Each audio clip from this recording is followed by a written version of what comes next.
मैंने सपोर्ट किया कि मौलाना मुफ्ती सलमान अजहरी को गिरफ्तार करना गलत है, उस तरीके की बयान कब तक लड़ते रहोगे, कब तक आपस में इस तरीके से मसलक के नाम पर खेल खेलते रहोगे? अगर आज इस्लाम का कोई दुश्मन आपके मुसलमान को पकड़ करके उससे जबरदस्ती कहता है तुम फला मजहब का नारा लगाओ और फला माबूद का नारा लगाओ, तो हम उसको देख करके हमें गुस्सा आता है। लेकिन आप जाओ देखो फेसबुक के ऊपर वो वीडियो भी आप देखो कि एक मुसलमान को बरेलवी मसलक के लोगों ने पकड़ा और कहा कि तू आला हज़रत को मानता है कि नहीं मानता है, तू बरेली शरीफ को मानता है कि नहीं मानता है, तू फला फला को काफिर मानता है कि नहीं मानता है। ये मसलक की आग और ये फिरके की आग इस कदर लग चुकी है कि एक मसलक का मुसलमान दूसरे मसलक के मुसलमान को पकड़ करके, जैसे मॉब लिंचिंग की गई मुसलमानों की, ऐसे एक मसलक का मुसलमान दूसरे मसलक की मॉब लिंचिंग करने तक के लिए तैयार है और उसको पकड़ करके धमका करके उससे अपने मसलक के नारे लगवा रहा है। कब तक हम लड़ते रहेंगे मेरे भाई? आज पानी सर से ऊंचा जा चुका है। जब हमारा दुश्मन मसलक की बुनियाद पर और फिरके की बुनियाद पर हमारे दरमियान कोई तफरीक नहीं करता, तो हम और आप अपने आप को तफरीक में क्यों बांटते हुए हैं? आओ शीशा पिलाई हुई दीवार बन जाओ।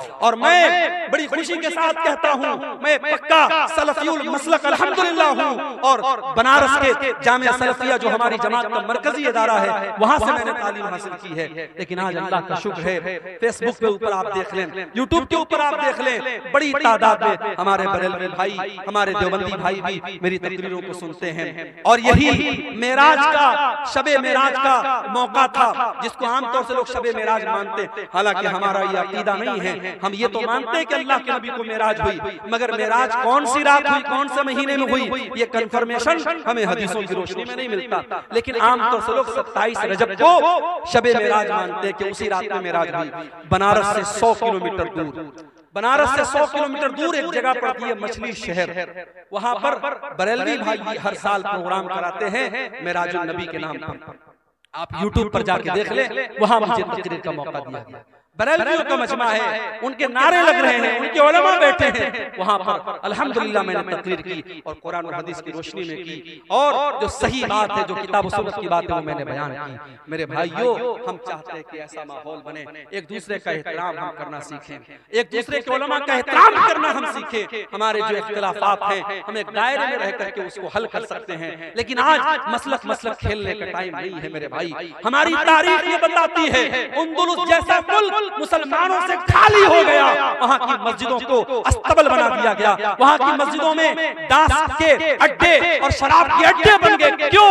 जाओ इतिहास उठा के देखो, तारीख उठा के देखो, अंदलुस के मुसलमान आपस में लड़ पड़े, छोटी छोटी रियासतें कायम हो गई, अंदलुस के अलग अलग इलाके में छोटी छोटी हुकूमतें कायम हो गई। और जब दुश्मन ने हमला किया, दुश्मन का साथ अपने मुसलमान भाई के खिलाफ दिया उन लोगों ने, नतीजा ये निकला अंदलुस के अंदर से मुसलमान खत्म हो गए। और आज आप अंदलुस में देखिए, तलाश करना पड़ेगा, दूर दूर तक आपको कोई मस्जिद नहीं मिलेगी, कोई मुसलमान नहीं मिलेगा। मेरे भाइयों, अगर हम इस तारीख से अपने आप को बचाना चाहते हैं, हमें अपने अंदर इत्तेहाद पैदा करना पड़ेगा, यूनिटी पैदा करना पड़ेगा, इत्तेहाद पैदा करना पड़ेगा।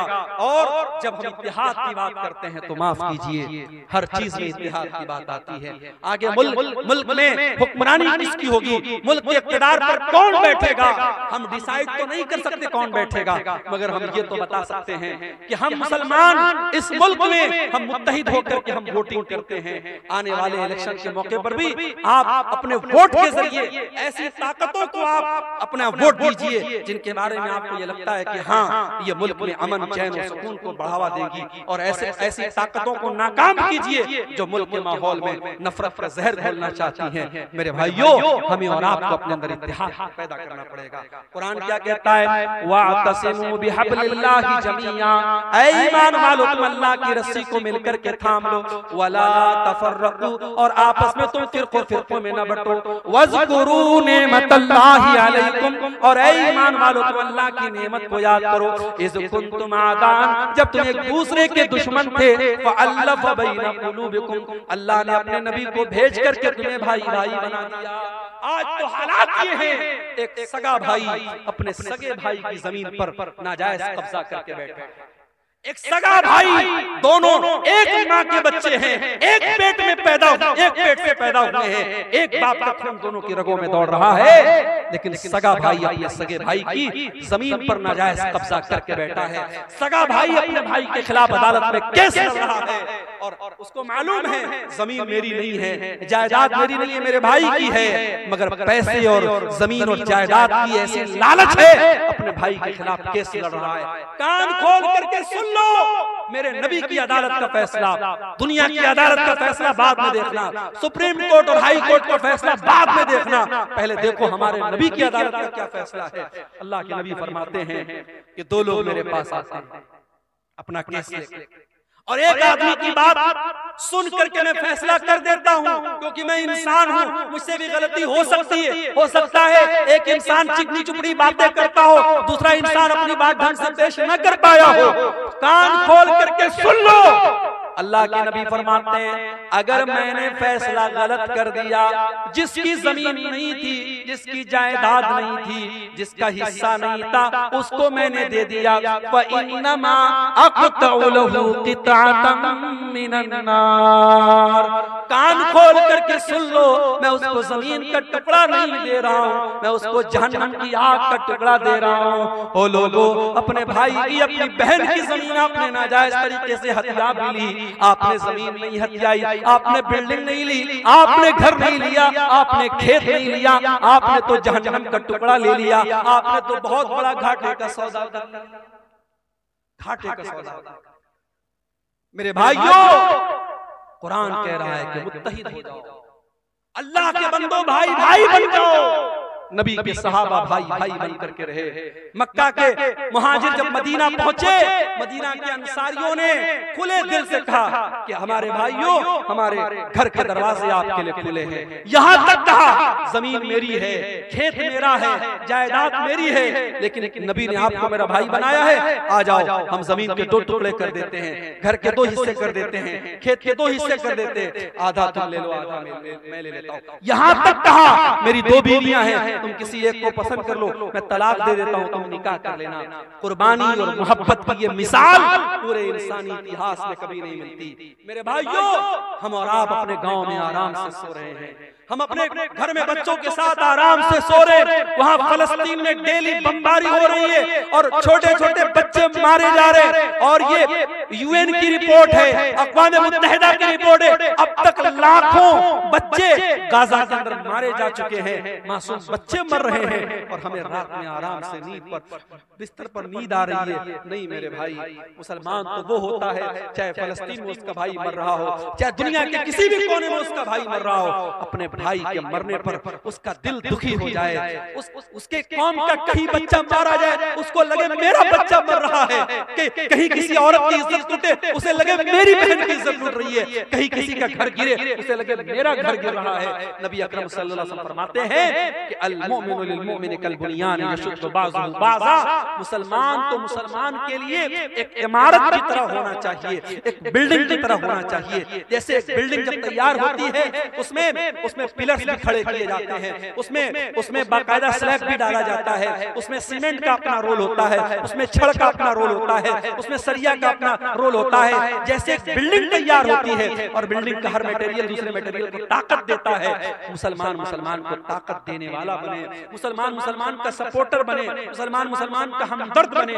और एक और हदीस में अल्लाह के नबी फरमाते हैं अल मसलुल मुमिनीना फी तवाद्दिहिम व तआतुफिहिम व तराहुमिहिम कमसलिल जसदिल वाहिद। आपने फरमाया मुसलमानों, इतनी मोहब्बत एक दूसरे से करो, इतनी हमदर्दी एक दूसरे से करो, जैसे इंसान का शरीर होता है, मानव शरीर में, इंसान के जिस्म में कहीं एक कांटा भी चुभता है, पूरा बदन बेचैन हो जाता है। मुसलमानों, तुम्हारे दरमियान इतनी मोहब्बत होनी चाहिए। आओ इत्तेहाद अपने अंदर पैदा करो बिरादरीवाद के नाम पे। मुझे मालूम है बिहार में बहुत सारी जगहों पर बिरादरी के नाम पर बड़ी बड़ी पड़ता है। इसी दरभंगा के इलाके में एक गांव में लोगों ने बताया भी और न्यूज में भी आया कि एक गांव में अंसारियों का रास्ता अलग है, शेख का रास्ता अलग है। आपके इलाके में सुरजापुरी और शेरशाबादी के दरमियान बड़े इख्तिलाफात की खलीज है। मेरे भाई, ये वक्त बिरादरियों के नाम पे लड़ने का नहीं है, ये वक्त फिरकों के नाम पे लड़ने का नहीं है, ये वक्त मसलक के नाम पे लड़ने का नहीं है।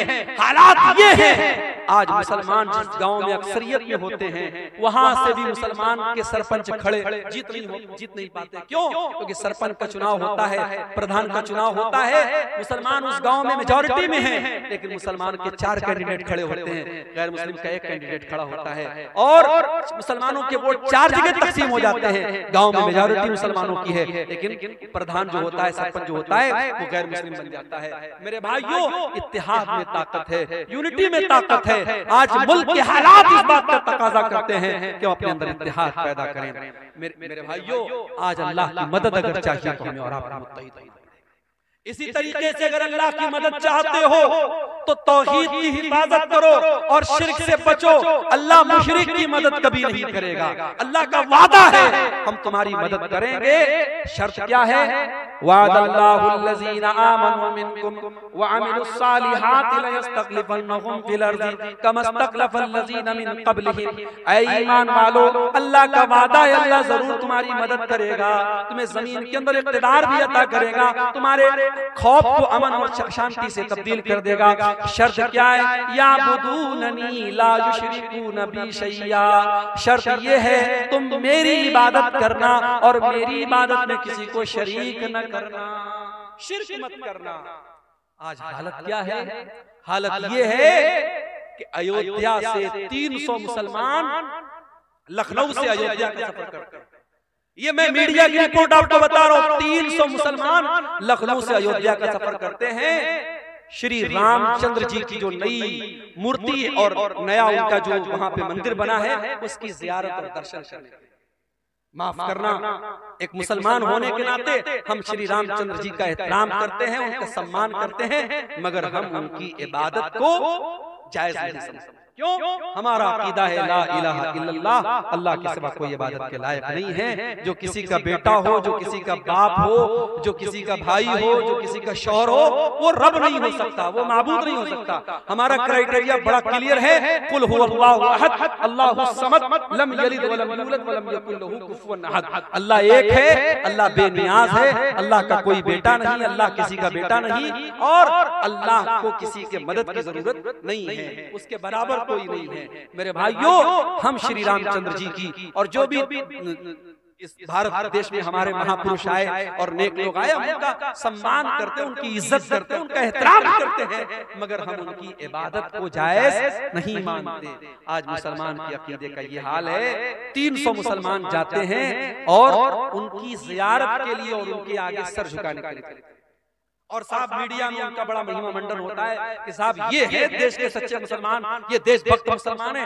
माफ करना, देश का संविधान हमसे ये नहीं कहता है कि मुसलमान तब अच्छा हिंदुस्तानी बनेगा जब वो दूसरे मजहब की तारीफ करेगा, बल्कि हमारे देश की तो यही खासियत है, या हिंदू हिंदू रहकर, मुसलमान मुसलमान रहकर, सिख सिख रहकर, ईसाई ईसाई रहकर, यहूदी यहूदी रहकर, बौद्ध बौद्ध रहकर, हर मजहब वाला अपने मजहब पर रहकर हिंदुस्तानी है।